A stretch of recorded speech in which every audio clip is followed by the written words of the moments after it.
Hello friends, आज हम लोग यूपी टेट सीडीपी 2021 के पेपर फर्स्ट सॉल्व करेंगे। क्वेश्चन नंबर फर्स्ट है, बुद्धि के द्विकारक सिद्धांत का प्रतिपादन किसने किया? तो बुद्धि के द्विकारक सिद्धांत का प्रतिपादन जो है वो स्पीयरमैन ने किया है।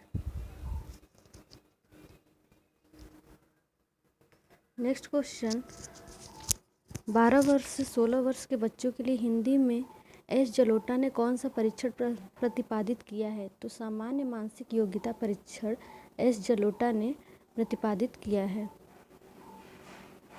नेक्स्ट क्वेश्चन, इनमें से किसका नाम सूजनन शास्त्र के पिता से संबंध है? तो गाल्टन जो है वो सूजनन शास्त्र के पिता के नाम से जाने जाते हैं।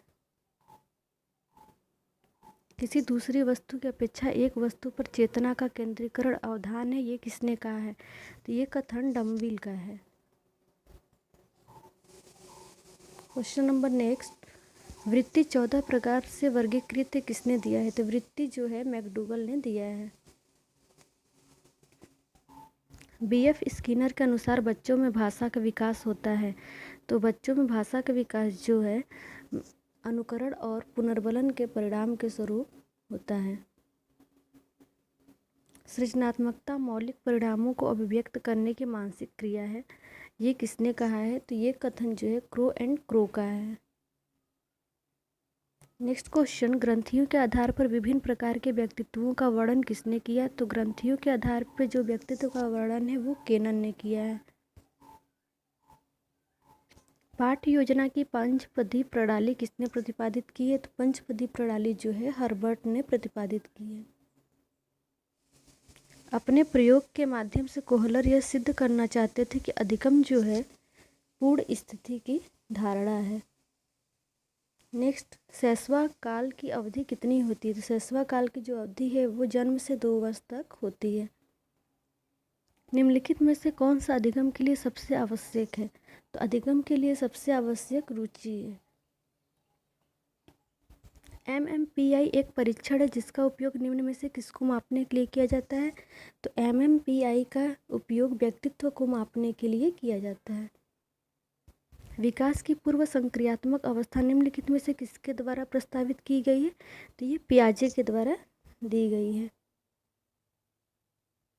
ब्लूप्रिंट निम्नलिखित में से किसका एक महत्वपूर्ण घटक है? तो परीक्षा निर्माण का। क्रिया प्रसूत अनुबंधन के सिद्धांत का प्रतिपादन किसने किया? इसे स्किनर ने किया है। बुद्धि का तरल मौजिक मॉडल किसके द्वारा प्रस्तावित किया गया है? तो बुद्धि का जो तरल मौजिक मॉडल है वो कैटेल द्वारा प्रस्तावित किया गया है। औसत बुद्धि वाले बच्चों का IQ स्तर किसके बीच होगा? औसत बुद्धि वाले जो बच्चे होते हैं उनका IQ 90 to 109, 90 से 109 के बीच होता है। सीखने में प्रयास व भूल के सिद्धांत का प्रतिपादन किसने किया है? तो इसे थार्नडाइक ने दिया है। पूर्व अनुभव के आधार पर संवेदना को अर्थ प्रदान करना क्या कहलाता है? तो पूर्व अनुभव के आधार पर संवेदना को अर्थ प्रदान करना प्रत्यक्ष ज्ञान कहलाता है। विकास नई विशेषताओं और नई क्षमताओं में परिणत होता है, यह कथन किसके द्वारा दिया गया है? तो ये कथन जो है हॉरलॉग द्वारा दिया गया है। निम्नलिखित में से कौन सा विकास का सिद्धांत नहीं है?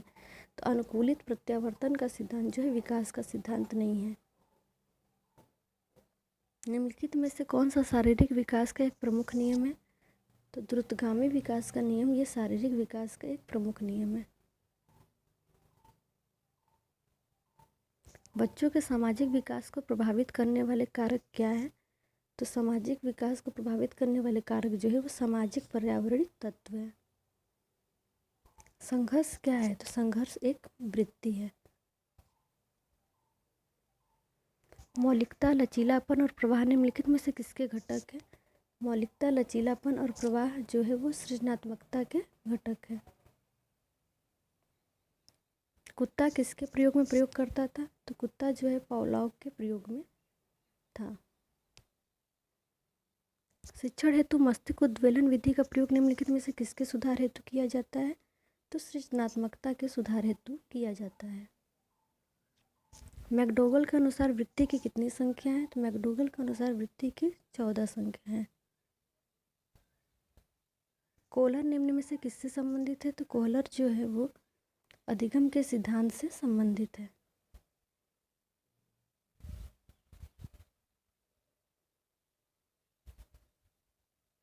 Thank you for watching this video.